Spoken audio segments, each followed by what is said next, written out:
இந்த வீடியோ பாக்குற நீங்க ஒரு ஹவுஸ் ஒய்ஃபா இருந்தீங்கன்னா எனக்கு இதுக்கு பதில் சொல்லுங்க. உங்களோட மாச சம்பளம் எவ்வளோ? பதில் சொல்ல முடியலல்ல? எஸ், இது பதில் சொல்ல முடியாத ஒரு கேள்விதான். இதுக்காக நாங்க ஹவுஸ்மேட் ப்ரொஃபஷனை சேர்ந்தவங்க கிட்ட சில கொஸ்டின்ஸ் கேட்டோம்.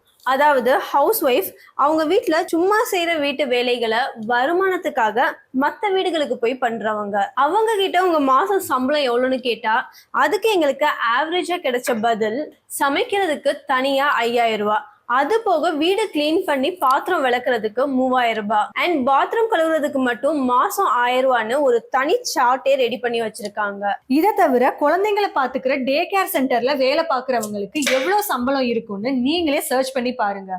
அதுல 25% போட்டாலும் மாசத்துக்கு 3000 இருந்து 4000 ரூபாய் வரைக்கும் வரும். குழந்தைய பாத்துக்கிறது கூட இந்த கணக்குல சேப்பியான்னு நீங்க கேட்டீங்கன்னா நான் உங்ககிட்ட ஒரு கொஸ்டின் கேக்குறேன். உங்க ஒய்ஃப் இல்லாம ஜஸ்ட் ஒரே ஒரு நாள் உங்களால மட்டும் தனியா உங்க குழந்தைய பாத்துக்க முடியுமா?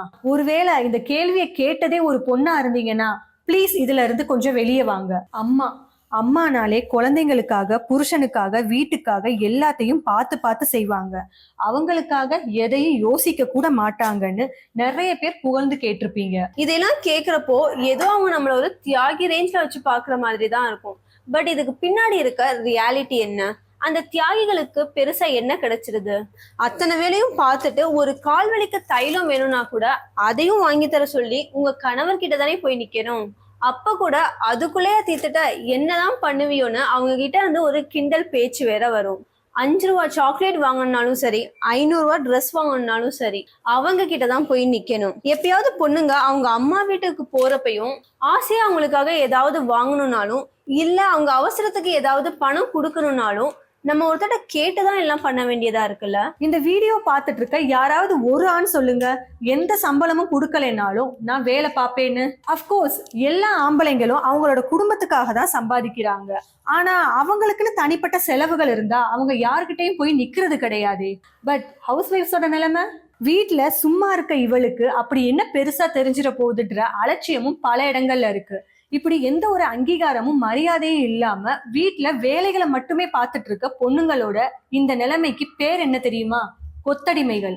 இது சட்டப்படி ஒரு குற்றச்செயல். பொண்ணுங்க வீட்டுல பாக்குற ஒவ்வொரு வேலைக்கும் வெளிய தனித்தனி ப்ரொஃபஷன்ஸ் இருக்கு. பொண்ணுங்க வீட்டுல பாக்குற அதே வேலைய வெளிய போய் பார்த்தா அவங்களுக்குன்ற ஒரு வேலையும் அதுக்கான சம்பளமும் மரியாதையும் அவங்களுக்கு கிடைக்கும்.